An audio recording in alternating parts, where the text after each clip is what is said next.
नमस्कार। About India channel में मैं अनिल केसरी आपका स्वागत करता हूं। जैसा कि हम लोगों ने बताया है कि अबाउट इंडिया चैनल का वास्तविक उद्देश्य भारत की संस्कृति और उससे परिचय वह कराना है।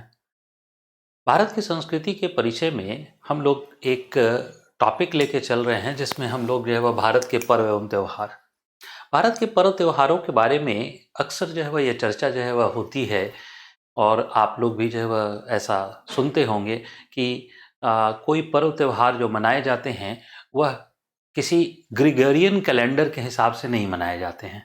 इसका मतलब वह क्या है कि जैसे भारत में जो प्रशासनिक कैलेंडर है वह ग्रिगोरियन कैलेंडर है। जैसे हमें मालूम है कि क्रिसमस कब मनेगा तो 25 दिसंबर को मनेगा, नव वर्ष कब मनेगा तो 1 जनवरी को मनेगा, यह मालूम है हमें।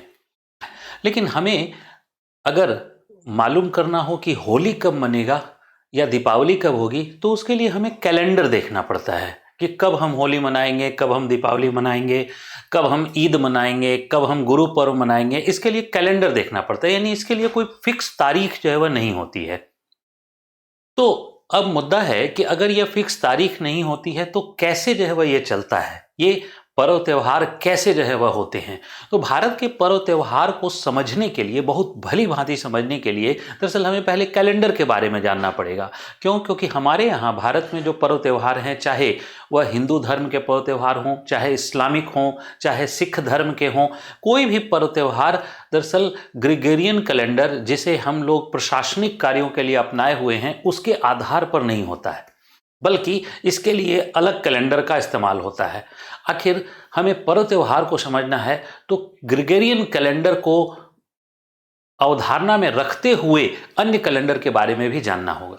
जैसे एग्जाम्पल के तौर पर अगर वह किसी से पूछ दिया जाए कि होली कब मनाई जाती है तो सामान्यतः कुछ बच्चे या कुछ वह व्यक्ति या कुछ वह युवा वर्ग या वह कुछ महिलाएं उत्तर देंगी कि वह यह मार्च के महीने में मनाया जाता है।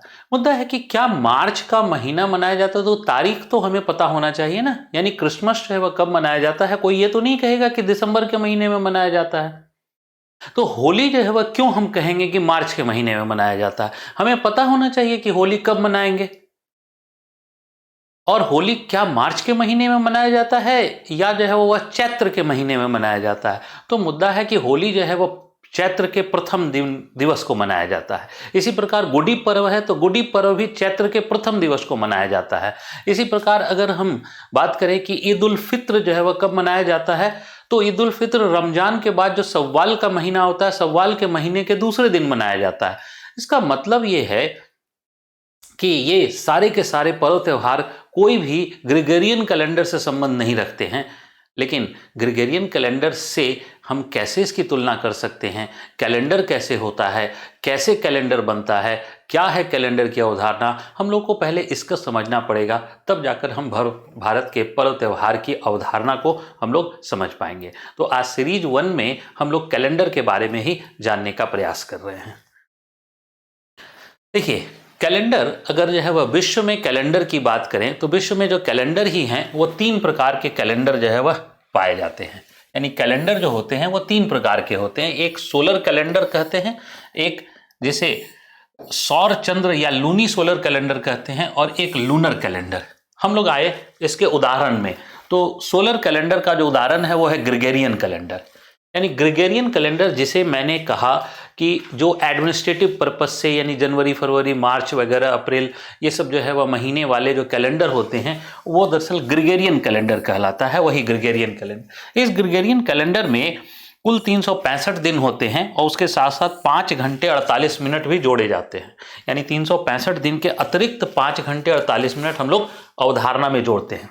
जबकि लूनी सोलर कैलेंडर जिसमें चंद्रमा और सूर्य दोनों के गतियों की गणना की जाती है और दोनों की गतियों के साथ एक सामंजस्य स्थापित किया जाता है। और उस कैलेंडर का सबसे बेहतरीन उदाहरण विक्रम कैलेंडर है, जिसे हम वह भारत में पर्व त्योहार के लिए मनाते हैं।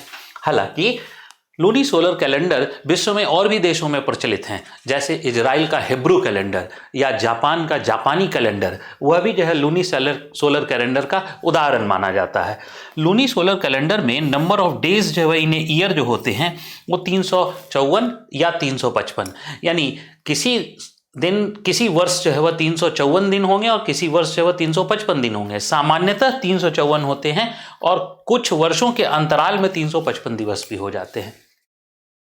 आइए चंद्र कैलेंडर। इस चंद्र कैलेंडर का मतलब है कि इसमें केवल चांद के जो है वह गणना को इस्तेमाल किया जाता है, इसमें सूर्य की गणना शामिल नहीं की जाती है।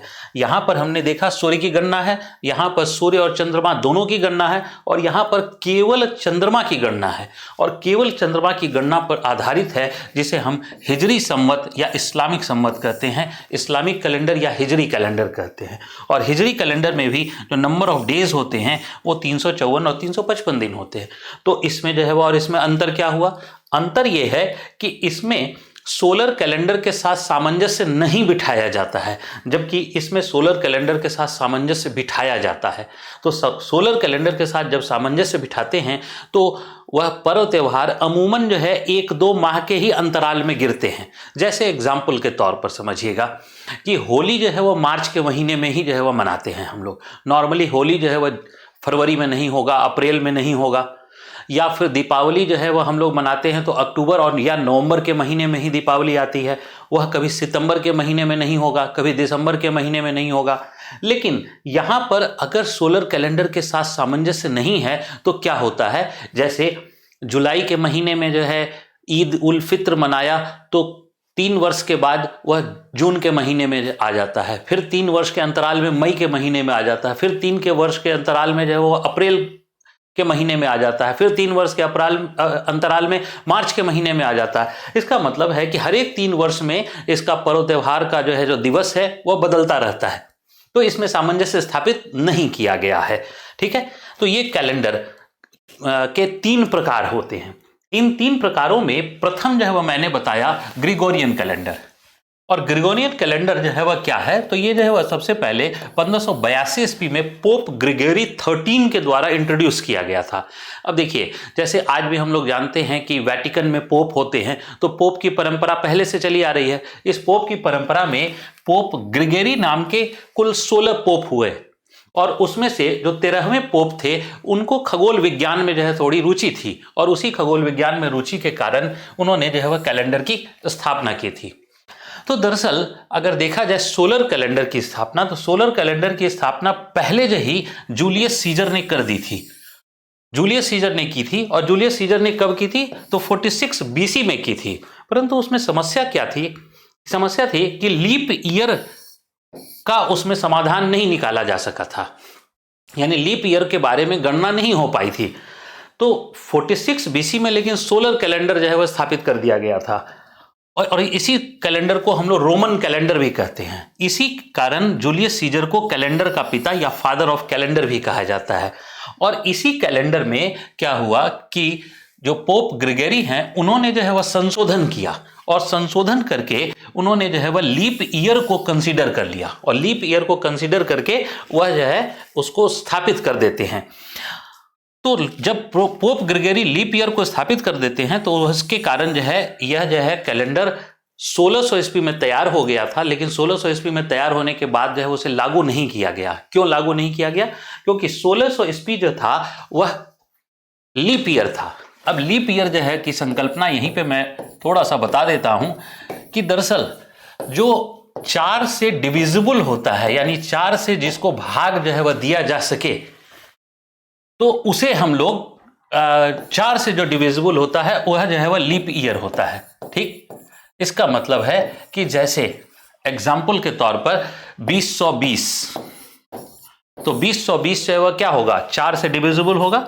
यह देखिए, तो यह 4 से डिविजिबल हो जाएगा, तो हो जाएगा, तो यह जो है वह कितना होगा, तो यह हम लोग जो है वह कह सकते हैं इसको 505। ये 505 जो है डिविजल, तो ये डिविजिबल हो गया। तो इसका मतलब है 2020 जो है क्या होगा, लीप ईयर होगा।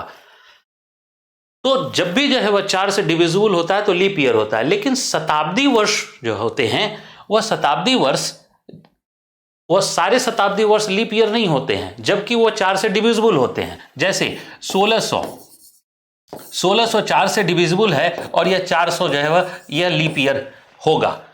लेकिन 1700 यह 4 से डिविजिबल है, लेकिन 4 से डिविजिबल के बाद भी यह लीप ईयर नहीं होगा। ठीक है, यह 4 से डिविजिबल होने के बाद भी यह लीप ईयर नहीं होगा। क्यों? क्योंकि शताब्दी वर्ष में प्रत्येक 400वां वर्ष यानी 1600 वर्ष और उसके बाद जो है वह इसमें 400 वर्ष जो है वह ऐड कर दीजिए तो यानी कि 2000, तो यह लीप ईयर होगा।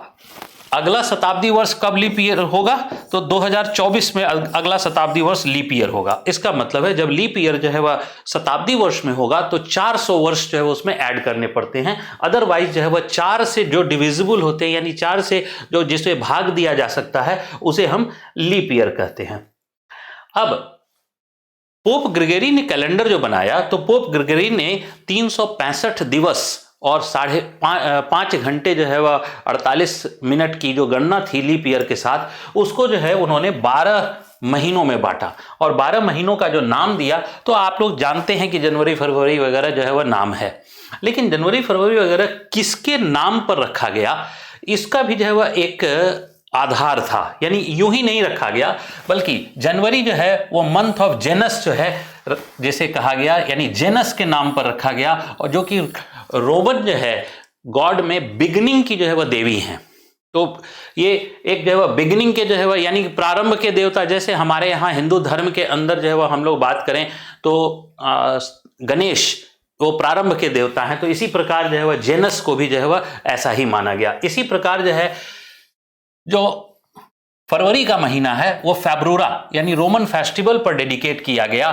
तो मार्च का महीना जो है वह मार्स जो है वह जो रोमन जो है वार गॉड हैं उनको डेडिकेट किया गया, और जो अप्रैल का महीना है एपिराइर जो है वह टू ओपन को डेडिकेट किया गया, और मई का महीना माया और जो वेजिटेशन की गॉडेस हैं उनको डेडिकेट किया। जूनो जो है वो रोमन गॉडेस ऑफ मैरिज हैं उनको डेडिकेट किया गया, और जब जुलाई का महीना आया तो जो फादर ऑफ कैलेंडर थे जूलियस सीजर उनको डेडिकेट कर दिया गया। जबकि अगस्त का महीना अगस्टस जो फर्स्ट रोमन एम्परर थे उनको डेडिकेट कर दिया गया। क्यों? क्योंकि पहला कैलेंडर जो बना था यानी जूलियस सीजर ने जो कैलेंडर बनाया था उस कैलेंडर को प्रश्रय दिया था जो है अगस्टस ने, यानी अगस्टस ने खर्च किया था, जो भी उसमें एक्सपेंसेस आए थे उसको अगस्टस ने खर्च किया था, और उसी के आधार पर जूलियस सीजर ने कैलेंडर बनाया था। तब बाद में सितंबर जिसे सेप्टा कहते हैं, अक्टूबर ऑक्टा, नवंबर नैनो और दिसंबर डेका, वह जो है रोमन कैलेंडर का दरअसल 7th month, 8th month, 9th month और 10th मंथ है, और इस प्रकार से कैलेंडर को स्थापित किया गया जो है पूरे के पूरे जो है 12 महीने में। अब कैलेंडर में दिवस को कैसे जो है स्थापित किया गया? तो 365 दिन थे, उनके पास कितने दिन थे? 365 दिन, और प्लस जो है वह कितना? तो 5 घंटा 48 मिनट। तो 365 दिन थे, तो सबको पहले उन्होंने क्या किया कि 30-30 दिन जो है वह बांट दिया, सबको 30-30 बांट दिया। तो जब 30-30 बांट दिया तो ऐसी स्थिति में क्या हुआ कि उनके पास जो है कंज्यूम हो गए 360 दिवस, और 360 दिवस जब कंज्यूम हो गए तो शेष बच गए 5। अब ऐसी स्थिति में उन्होंने जो है वह जो प्रमुख देवता थे या उनके दृष्टिकोण में जो प्रमुख व्यक्ति थे उनको जो है वह एक एक दिन उन्होंने डेडिकेट कर दिया। तो जनवरी को 1 दिन दे दिया, उसके बाद मार्च को 1 दिन दे दिया, उसके बाद मई को 1 दिन दे दिया, फिर जुलाई को 1 दिन दे दिया और अगस्त को 1 दिन दे दिया। तो अब ऐसी स्थिति में 5 दिन कंज्यूम हो गए।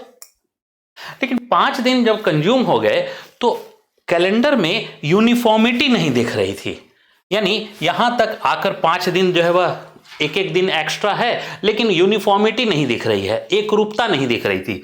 तब जो है वह पोप ग्रिगरी ने क्या किया कि 1 दिवस अक्टूबर को दे दिया और 1 दिवस जो है वो दिसंबर को दे दिया, और जब यहां पर दिया तो एक रूपता दिखने लगी। ऐसी स्थिति में उन्हें क्या करना पड़ा कि यहां फरवरी के महीने में से 2 दिन जो है वह घटा देना पड़ा, और 2 दिन घटा के इसे 28 दिन जो है वह कर दिया गया।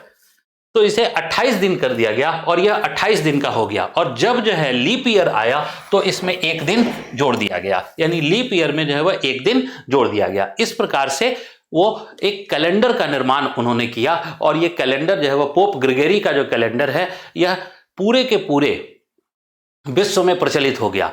भारत में जो ये कैलेंडर है यह ब्रिटिश काल में भारत में स्वीकार हुआ और एडमिनिस्ट्रेटिव पर्पस से यह कैलेंडर जो है वह स्थापित हो गया भारत में। और भारत जब स्वतंत्र हुआ तो एडमिनिस्ट्रेटिव पर्पस से पूरे विश्व में भी एक रूपता रखनी थी, इसलिए जो है वह भारत ने उस चीज को जो है वह स्वीकार किए रखा कि एडमिनिस्ट्रेटिव पर्पस से इसी कैलेंडर को स्वीकार किया गया। नमस्कार, धन्यवाद, थैंक यू।